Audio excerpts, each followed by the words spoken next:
Hello friend, ఈరోజు మనం టమాటా పప్పు చాలా టేస్టీగా ఎలా తయారు చేసుకోవాలో చూద్దాము. సో లేట్ చేయకుండా వీడియోలోకి వెళ్ళిపోదాం.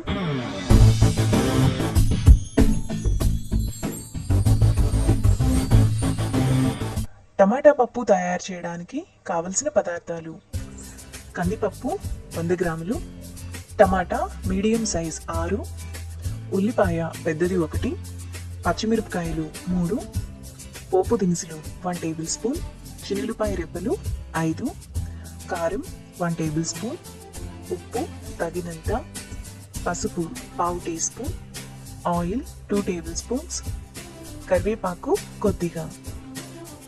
టమాటా పప్పు తయారు చేసుకునే విధానం: ముందుగా కుక్కర్లో కందిపప్పు వాటర్ పోసుకొని 3 సార్లు కడగాలి.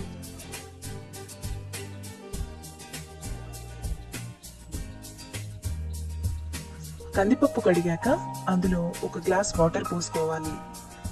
ఇప్పుడు కుక్కర్ మూత విజిల్ పెట్టుకోవాలి. తరువాత కుక్కర్ను స్టవ్ మీద పెట్టుకొని 3 విజిల్స్ వచ్చేంత వరకు ఉడకనివ్వాలి.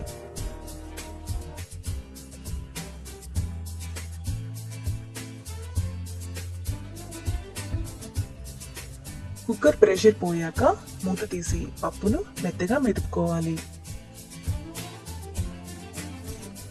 పప్పును ఇలా మెదిపాక పక్కన పెట్టుకోవాలి. తరువాత స్టవ్ వెలిగించి పాన్ పెట్టుకొని అందులో ఆయిల్ వేసుకోవాలి.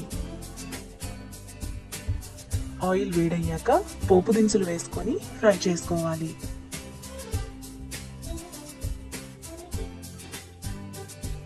పోపు దినుసులు ఫ్రై అయ్యాక అందులో ఎండుమిరపకాయలు, చిన్నులపాయ రెబ్బలు, కరివేపాకు వేసుకొని కలుపుకోవాలి. పోపంతా ఇలా ఫ్రై అయ్యాక అందులో ఉల్లిపాయ ముక్కలు, పచ్చిమిరపకాయలు వేసుకొని ఫ్రై చేసుకోవాలి.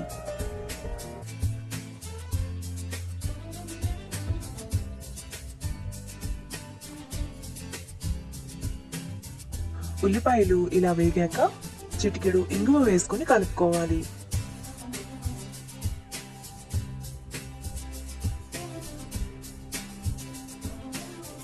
ఇప్పుడు టమాటా ముక్కలు వేసుకొని ఒకసారి కలుపుకోవాలి.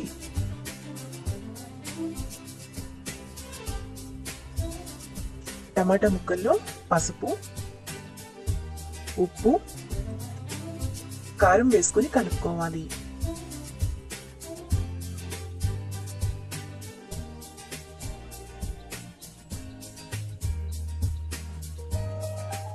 ఇలా కలిపాక మూత పెట్టి మధ్య మధ్యలో కలుపుతూ టమాటాను మీడియం ఫ్లేమ్లో మగ్గనివ్వాలి.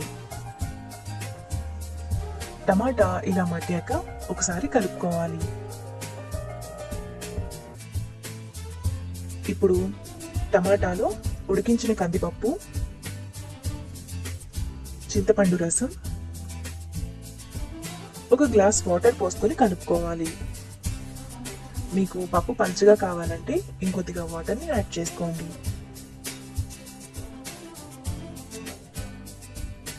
ఇలా కలిపాక పప్పును మరో 10 నిమిషాలు మీడియం ఫ్లేమ్లో ఉడకనివ్వాలి.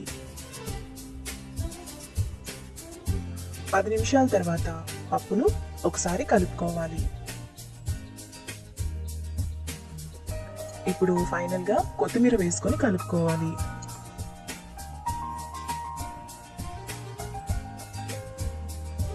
అంతే, ఇప్పుడు బౌల్లోకి తీసుకొని సర్వ్ చేసుకుంటే ఎంతో టేస్టీగా ఉండే టమాటా పప్పు రెడీ.